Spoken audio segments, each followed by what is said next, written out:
जय हिंद दोस्तों, स्वागत है मेरे भाई आप सभी का आपके अपने परिवार में और एक प्यारी सी वीडियो में जहां पर आज हम एनटीपीसी अंडर ग्रेजुएट लेवल के लिए 30 दिनों की जबरदस्त रणनीति लेकर के आए हैं।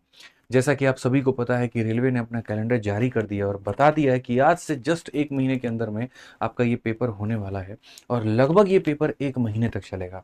अब ऐसे में हमारे सारे साथी जो हैं वो परेशान हैं कि सर क्या रणनीति हो, किस तरीके से हम पढ़ाई करें कि इसके बीच में हम मैक्सिमम से मैक्सिमम स्कोर कर पाएँ और हमारा सिलेक्शन हो पाए। ठीक है, जब ग्रेजुएट लेवल का पेपर आया था तब भी बच्चों को हमने सही मार्गदर्शन दिया था और उससे उनको काफ़ी फ़ायदा हुआ। अब बारी मेरे भाई आपकी है, इसीलिए इस वीडियो को शुरू से लेकर के अंत तक देखिएगा ताकि आपको बहुत फ़ायदा पहुंच पाए और सारी बातों को फॉलो करने की मेरे भाई ज़रूर कोशिश करिएगा। ठीक है, तो सबसे पहले मेरे भाई आप यहाँ पर देखो, जो आपका पेपर का डेट है वो यहाँ पर है 7 अगस्त से लेकर के 8 सितंबर तक और वैकेंसी आपको पता ही है कितनी है, 3445। ठीक, अब ये 3500 वैकेंसी में यूं समझ लीजिए लाखों की संख्या में युवा ऐसे हैं जो फाइट करने वाले हैं, लेकिन उस लाखों संख्या में आपको सिर्फ एक सीट के लिए मेरे भाई फाइट करना है। आपको यहाँ पर उन भीड़ को नहीं देखना, आपको उसके पीछे नहीं भागना, आपको अपनी सटीक रणनीति बनानी है, आपको अपने पढ़ने के तरीके मेरे भाई सेट करने हैं और यही आपको आपका सिलेक्शन दे करके जाएगी। आपका कंप्यूटर कोई और नहीं, आपका कंप्यूटर आप खुद होने चाहिए। अगर आज आप 6 घंटे पढ़े तो अगले दिन आप 7 घंटे की पढ़ाई करो, लेकिन क्वालिटी पढ़ाई करो, तो आप अपने रिकॉर्ड्स को खुद ब्रेक करोगे। ये आप अपने मन में ठान करके चलो और बाकी जो बातें हम बताएंगे आप उसको मान करके बढ़िया तरीके से फॉलो करना भाई। ठीक, तो जैसे कि अगर हम आप एग्जाम पैटर्न की बात करते हैं तो आपके में यहाँ पर ये 3 विषय आते हैं, जहाँ रीजनिंग का आपका 30 क्वेश्चन 30 नंबर का, जीएस में आपका 40 क्वेश्चन 40 नंबर का और मैथ्स के आपके 30 क्वेश्चन 30 नंबर के। आपका जो पेपर होता है वो लगभग 1.5 घंटे का होता है और उसमें जो नेगेटिव मार्किंग होती है वो 1/3 के बराबर की होती है। 100 सवाल, 100 नंबर और सारी कहानी जो है वो इसी के इर्द गिर्द घूम रही है। लाखों के लाखों संख्या में जो युवा हैं वो इसी के आसपास मेरे भाई यहाँ पर भाग रहे हैं और इसमें अपने स्कोर को बेहतर से बेहतर करने की कोशिश कर रहे हैं। अगर हम इसमें यहाँ पर बात करें तो आपको थोड़ा सा जो है एक झलक लेने की ज़रूरत है, जो एनटीपीसी का ग्रेजुएट लेवल का पेपर हुआ। आप एक बार उनसे क्या सीख ले पाते हैं ज़रा वो समझिए, फिर उसके बाद में आपके लिए क्या सीख होगा हम वो भी बताएंगे। तो जैसे एनटीपीसी के ग्रेजुएट लेवल का पेपर हुआ तो जो बातें नोटिस करने में आई वो क्या आई कि एनटीपीसी में जो मैथ और रीजनिंग का पेपर था वो मेरे भाई इजी से मॉडरेट लेवल में था। आप उसको कंप्लीट इजी में नहीं आकलन कर सकते हैं, आप उसको कंप्लीट मॉडरेट भी नहीं कह सकते हैं। ओवरऑल जो पेपर था मेरे भाई 2-4 सवाल ऐसे थे जो बढ़िया लेवल के थे, जो पेपर को आसान से मॉडरेट लेवल में डाल देते हैं। ठीक, अभी हम आपको यहाँ पर एनटीपीसी के ग्रेजुएट लेवल के टॉप 30 क्वेश्चंस का मेरे भाई यहाँ पर बढ़िया वीडियो सॉल्यूशन भी दे देंगे आदित्य रंजन सर कंसेप्ट वाले चैनल पे। तो एक बार आप उसको देखना कि कुछ सवाल तो ऐसे थे जो बच्चों के मोराल को डाउन कर देते हैं, लेकिन उन्हें स्किप करना था कि बनाना था और कब क्या करना था वो हम उसी वीडियो में बताएंगे। फिलहाल अभी आपको ये समझने की आवश्यकता है कि मैथ और रीजनिंग जो होगा उसमें थोड़ा पेपर बढ़िया लेवल तक का आपको तैयारी करके जाना पड़ेगा, आप उसको स्किप नहीं कर सकते।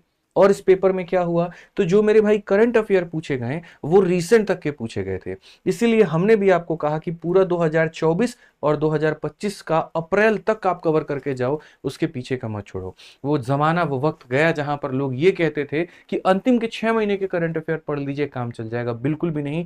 एक एक शिफ्ट में मेरे भाई यहां पर 5 से 8 करंट अफेयर के प्रश्न पूछे गए और पूरा 2 साल का मेरे भाई आपको पढ़ करके जाना पड़ेगा, आप ये मान करके चलो। उसी तरीके से कि एक शिफ्ट में कंप्यूटर का 5 से 8 सवाल आपका पूछा गया है। यानी इन लोगों ने क्या किया है एनटीपीसी के ग्रेजुएट वाले में कि जो जीएस का मेरे भाई यहाँ पर स्टैटिक वाला जो भाग था उसको कम कर दिया, कंप्यूटर के ज्यादा क्वेश्चन दे दिए और यहाँ करंट अफेयर के ज्यादा क्वेश्चन दे दिए। तो ये थोड़ा आपके साथ में भी हो सकता है क्योंकि रेलवे अपने पैटर्न्स को रिपीट करती है, तो आप भी स्पेशली इसके ऊपर में ध्यान रख करके जाना।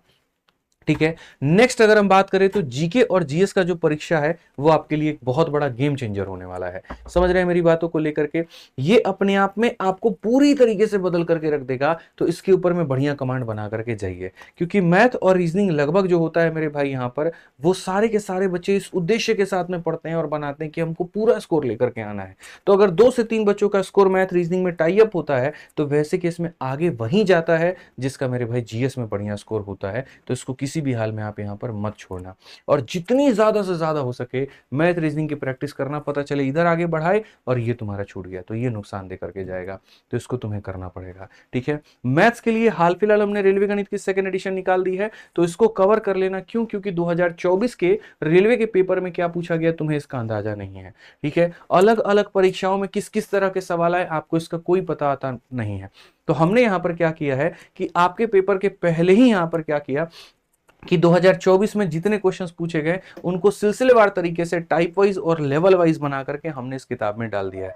तो इससे आपको अंतिम 30 दिनों में फायदा क्या होगा कि जो हर एक टाइप का क्वेश्चन है उन टाइप्स के 5-5, 10-10 सवाल लगा करके आप अपने पेपर के लिए चले जाते हैं और पूरी तरीके से आप उसका अपना लाभ उठा लेते हैं। तो ये किताब फ्लिपकार्ट, अमेजन हर जगह पर मौजूद है। तो इससे बढ़िया से आप अपने गणित की जो है मजबूत तरीके से तैयारी कर लीजिएगा, कहीं पर किसी तरह का कोई कसर आप यहां पर मत छोड़िएगा।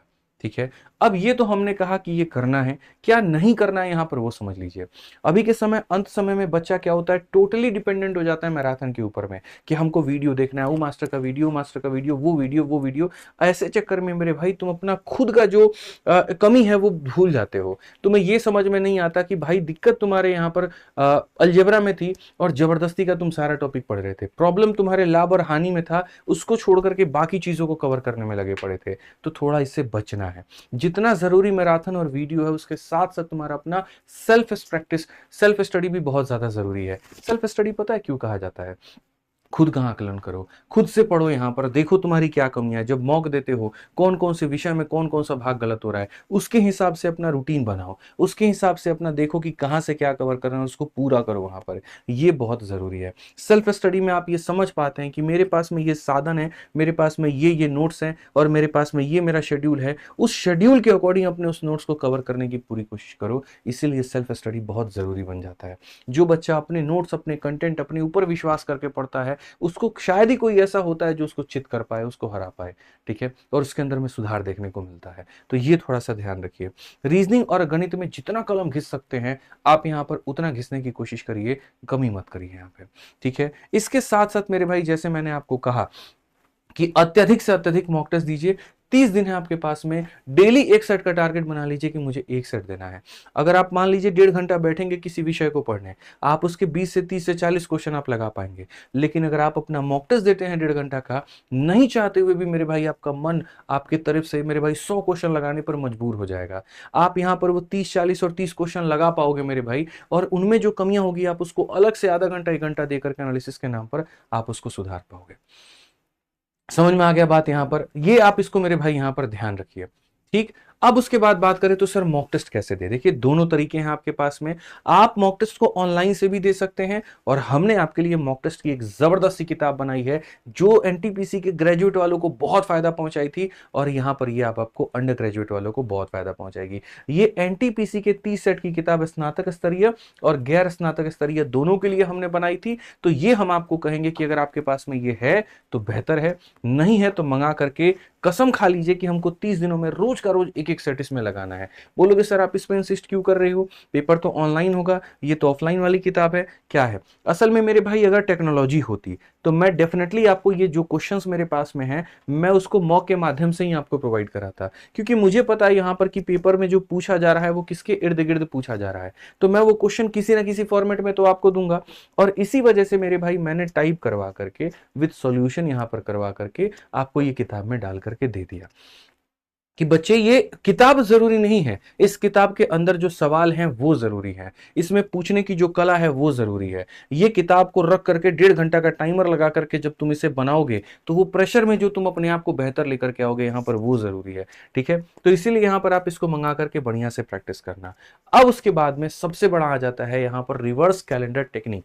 ठीक है, रिवर्स कैलेंडर टेक्निक क्या करना है, आपके पास में 30 दिन बचे हैं, बढ़िया सा 5 रुपए का चार्ट पेपर ला करके रखो कमरे में मेरे भाई, वहां पर चिपका दो और उल्टी गिनती यहां से लिख दो 30 से लेकर के 1 तक। ठीक है, आज मेरे भाई एक दिन तुम्हारा गया, 30वां दिन गया, यहां पर तुरंत इसके ऊपर में क्रॉस मारो कि भैया मेरा एक दिन निकल गया, एक और दिन गया निकल गया। इससे क्या होगा, तुम्हारे दिमाग में थोड़ा प्रेशर आते रहेगा कि मेरे पास में कितने दिन बचे हुए हैं, और ये बचे हुए दिनों में तुम्हारा दिमाग थोड़ा ज्यादा फर्टाइल काम कर पाएगा। अगर तुम्हें ये आभास ही नहीं कि रोज के रोज तुम क्या खो रहे हो, तो मेरे भाई ये तुम्हारे लिए बहुत बड़ा नुकसान है।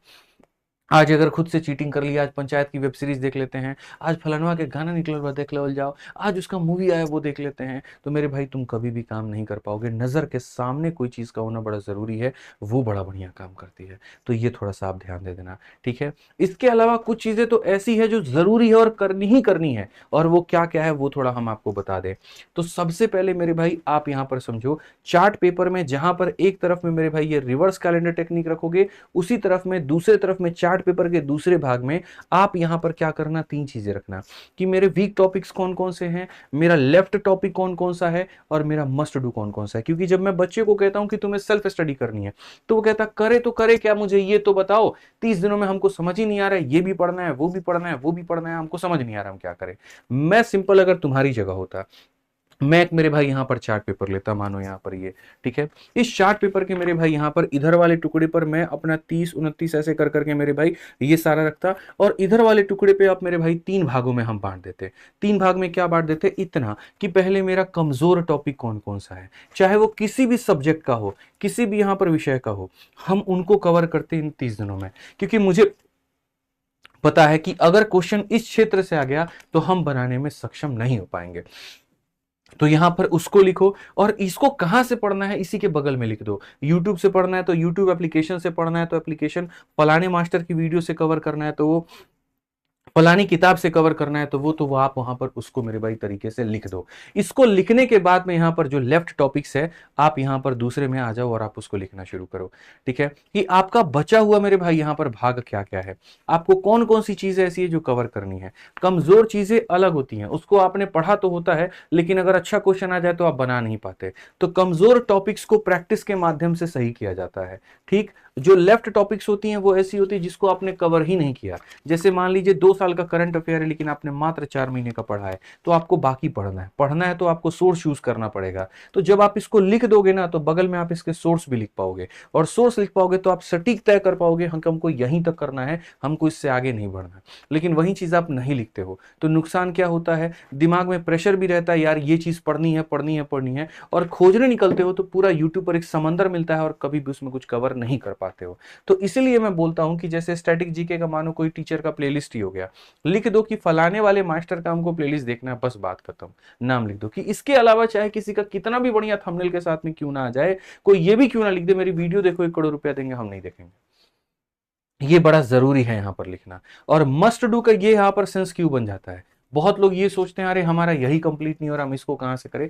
मस्ट डू मैं इसीलिए कहता हूं कि जो पेपर हो रहे हैं, और अभी हाल फिलहाल जो पेपर हुए हैं, तो हुए जो पेपर हैं उनके आधार पर अभी आपके पेपर में आने की संभावना हो सकती है। तो जैसे अगर सीजीएल के बच्चे होते हैं, मैं उन्हें कहता हूं ये वाला करके जाना, छोड़ना मत, कोशिश करना यहां ये हो जाए तुम्हारा। वैसे ही आपको भी ये कहेंगे कि कोशिश करना कि आरपीएफ एसआई के 2024 के हर एक शिफ्ट के क्वेश्चन लगा करके चले जाओ। पेपर तो काफी सारे हुए हैं, कांस्टेबल का भी हुआ है, एनटीपीसी का भी हुआ है, और भी हुआ है, लेकिन हम इसी का क्यों कह रहे हैं, कुछ बात समझ लो, फायदा होगा तुम्हारा, ठीक है। उसके बाद कोशिश करना कि रोज के रोज एक एक मॉक टेस्ट यहां पर जरूर दे पाओ, चाहे तो जो किताब मैंने बताई थी उससे, या फिर अपने ऑनलाइन वाले माध्यम से, कोई दिक्कत नहीं है। ये कोशिश करो कि इसको पूरा पूरा खत्म करें ही करें। इसके अलावा भी एनटीपीसी या बाकी जितनी परीक्षाएं हुई हैं, अगर तुमको उनके भी क्वेश्चन चाहिए तो ये एक स्पेशल टेलीग्राम है, वो वाला नहीं है जो हमारा मेन टेलीग्राम है, नहीं। आदित्य रंजन सर नोट्स एक स्पेशल टेलीग्राम बनाया गया है, जिसमें सिर्फ बच्चों को कंटेंट प्रोवाइड कराया जाता है, no promotion, no ad, nothing else. यहां पर लगभग जितनी परीक्षाएं होती हैं सबका मिल जाएगा। तो कभी तुम्हारा मन हुआ कि यार आरपीएफ कांस्टेबल का हम करंट अफेयर एक बार देखे, क्या पूछा था, यहां जाकर के सर्च करो, मिलेगा। अभी एनटीपीसी सीबीटी 1 जो ग्रेजुएट लेवल का था, उसमें देखते हैं स्टैटिक का कौन कौन सा क्वेश्चन आया, यहां जाकर के देखो, मिल जाएगा। तो इसके लिए मैंने क्यों डेडिकेटेड बना दिया कि एक ऐसी जगह जहां तुम्हारा भटकाव ना हो। यहां से कंटेंट लिए वापस आ गए और अपना पढ़ाई करना शुरू, नहीं तो उस एक पीडीएफ को खोजने खोजने के चक्कर में आधा घंटा से 1 घंटा वेस्ट करोगे, फिर उसको खोजते खोजते फेसबुक की वीडियो पे पहुंच जाओगे, फिर रील में पहुंच जाओगे और 2-3 घंटा बर्बाद हो जाएगा। तो वो तुमको हम नहीं करने देंगे। यहां से कंटेंट लो, चुपचाप शांति से बैठ के पढ़ाई करो, 30 दिन है तुम्हारे पास, इस बात का ध्यान रखो, ठीक है। अब इस 30 दिनों का डिस्ट्रीब्यूशन कैसे करना है, क्या 30 दिन एक ही तरीके से पढ़ाई करनी है, बिल्कुल भी नहीं। 20 दिनों की अलग रणनीति है, 10 दिनों की अलग रणनीति है। इस 20 दिनों में जो भी तुम्हारा बचा हुआ सिलेबस है उसको, जैसे मैंने बताया, लेफ्ट टॉपिक्स उसको कंप्लीट करना है। किसी भी सूरत में, किसी भी हाल में जरूरत पड़ी एक एक दिन में 2-2 वीडियो देखने की तो तुम वो भी करो, लेकिन मेरे भाई 2-2 वीडियो देख करके खत्म करो। जिनका सिलेबस खत्म हो गया है वो 2 से 3-3 मॉक टेस्ट मेरे भाई देना शुरू कर दो। मैंने हालांकि साप्ताहिक लिखा है, बट मैं तो बोलूंगा भाई रोज एक मॉक टेस्ट दो तो ज्यादा तुम्हारे लिए फायदा है। इस बात को मान करके चलो। उसके बाद इन 20 दिनों में कोशिश करो कि पिछले 1 वर्ष की करंट अफेयर, हालांकि एक ना 1.5 वर्ष की करंट अफेयर स्टैटिक जी के ऊपर में पूरा कमांड बना करके जाओ तो फायदा। मतलब मोटा मोटी ये 20 दिनों में मैं तुम्हें बताऊं, सिलेबस को कवर करने पर ज्यादा फोकस करना। ठीक है, अगर एक ही मॉक टेस्ट दे पाए रोज के रोज तो कोई दिक्कत नहीं, एक ही देना, लेकिन ज्यादा से ज्यादा फोकस कवरेज पर होगा। क्योंकि जब तुम मॉक देने जाओगे नंबर नहीं बनेंगे, तुम्हारे मन में आएगा अरे यार हमको सिलेबस करना चाहिए। सिलेबस देने जाओगे और वहां पर जो लगेगा अरे सारे मॉक दे रहे हैं तो मुझे मॉक करना चाहिए। इसी को मैंने बाइफरकेट कर दिया। मैंने कहा 20 दिन मन शांत करके सिलेबस कवर करने पे फोकस करो, और अंतिम दिन खाली 10 दिन मेरे भाई यहां पर रिवीजन और प्रैक्टिस, रिवीजन और प्रैक्टिस। मैथ्स की रिवीजन फॉर्मूला बुक से, मैथ्स की रिवीजन अपने नोट्स से, मैथ्स की रिवीजन अपनी क्लास के शीट से, रीजनिंग का रिवीजन भी उसी तरीके अपने से, सेक्शनल मॉक टेस्ट से, टेलीग्राम के क्विजेस से, और प्रैक्टिस अपने एप्लीकेशन से या मॉक टेस्ट वाली किताब जो हो गई आपकी उससे। 20 दिन पढ़ने पर ताकि मलाल ना रहे कि नहीं पढ़ा, और 10 दिन रिवीजन पर ताकि मलाल ये ना रहे कि तुमने प्रैक्टिस नहीं की। इस तरीके से अपने 30 दिनों को मेरे भाई यहां पर बांट दो। ठीक है, जो रिसोर्सेस मैंने कहे थे मस्ट टू डू वाले, वहां पर एनटीपीसी का यहाँ ग्रेजुएट लेवल का सीबीटी 1 वाला वो देख लेना, और कोशिश करना कि भाई 9 से 12 घंटे की सेल्फ स्टडी तुम्हारी जरूर निकल करके आए। इस बात का यहाँ पर ध्यान दो। अगर 9 से 12 घंटे की सेल्फ स्टडी नहीं कर पा रहे हो तो अपने आप में बहुत बड़ी दिक्कत की बात है। बाकी मैथ्स में तुम्हारा मेरे भाई कहीं पर कोई दिक्कत आएगा, कहीं पर किसी भी तरह की मेरे भाई यहाँ परेशानी होती है, उसके लिए तुम्हारे पास में तुम्हारा वीओडी बैच है, इसका साथ कभी मत छोड़ना। बढ़िया तरीके से एक टॉपिक को कवर करना, क्योंकि ये तुम्हारे ग्रेजुएट लेवल में भी काम आई थी, और वैलिडिटी लाइफ टाइम है तो अंडर ग्रेजुएट में भी काम आएगी, उसके बाद आने वाले हर परीक्षा में आएगी। किसी का होगा तो उससे भी लेकर के, अगर मानो तुमने नहीं परचेस किया कोई इशू नहीं है, किसी दोस्त के पास में है उससे लेकर के पढ़ लो, लेकिन इससे टॉपिक कवर करना, यहाँ भटकाव नहीं है, यहाँ कंटेंट है। और तुम्हारे लिए इस समय कंटेंट बहुत जरूरी है। तुम्हारे पास में इतना समय नहीं है कि तुम अपने डायरेक्शंस को बदल पाओ, पथ परिवर्तित कर पाओ। तो ये मोटा मोटी मेरी तरफ से एक यहाँ पर आपके लिए सजेशन था कि आपको यहाँ रीजनिंग में क्या करना है, एक्सटेंसिव प्रैक्टिस, मैथ्स में क्या करना है, जबरदस्त प्रैक्टिस, करंट अफेयर पे ज्यादा फोकस करके जाना है, कंप्यूटर पे फोकस करके जाना है, और बाकी आपको अपने जीएस में स्टैटिक के ऊपर में कमांड रखनी है। ठीक है, 20 दिन आपको सिर्फ सिलेबस कवर करने पे फोकस करना है, और अंतिम के 10 दिन जो है मेरे भाई यहां पर जबरदस्त प्रैक्टिस करने पे फोकस करना है। क्विज कहीं भी चल रहा हो दौड़ जाना, कूद जाना, और वहां से क्विज लगाना शुरू करना, और ज्यादा से ज्यादा अपने को प्रैक्टिस में लेके आना। ये जो अंतिम के 30 दिन है इसमें तुम्हारा ब्रेन सबसे अपने फर्टाइल पोजीशन पर होगा, ज्यादा से ज्यादा एक्टिव होगा। वो चैप्टर जो तुम्हें साल भर समझ में नहीं आया, अभी 2 दिन में तुम उसको याद कर लोगे। मैं तुमसे ये बात बोल रहा हूँ, तो इसका ज्यादा से ज्यादा फायदा उठाओ। इस बार अगर चाहते हो कि इस लाखों की भीड़ में तुम्हारा एक सीट पक्का हो, तो तुम्हें 10 से 12 घंटे की सेल्फ स्टडी करनी पड़ेगी। इस बात को ध्यान रखना। बाकी टेलीग्राम अभी कहीं पर कोई और मत जाना, सारा नोट्स इस पर भी नहीं मिलेगा तुमको, सारा का सारा ये आदित्य रंजन सर नोट्स पर मिलेगा। कोई भी अगर प्रीवियस ईयर का क्वेश्चन चाहिए होगा जाकर के यहां से ले लेना भाई। ठीक है, तो हमारी तरफ से इतना ही था। बाकी बैक टू बैक 1-2 वीडियो और लेकर के आएंगे, लेकिन वो तभी मिल पाएगा जब आप इस चैनल को सब्सक्राइब कर लोगे। तो चैनल को बढ़िया तरीके से सब्सक्राइब करना ताकि उनके भी नोटिफिकेशंस तुम्हें मिल पाए, और कोई और भी सजेशन रहा ना तो भाई मुझे जरूर बताना, मैं उसमें भी तुम्हारी मदद करूंगा। जितनी हो पाए मैं कोशिश जरूर करूंगा। मिलेंगे अगली वीडियो में। आज के लिए इतना ही। ध्यान रखो अपना, खुश रहो, मस्त रहो। बहुत बहुत धन्यवाद। Thank you.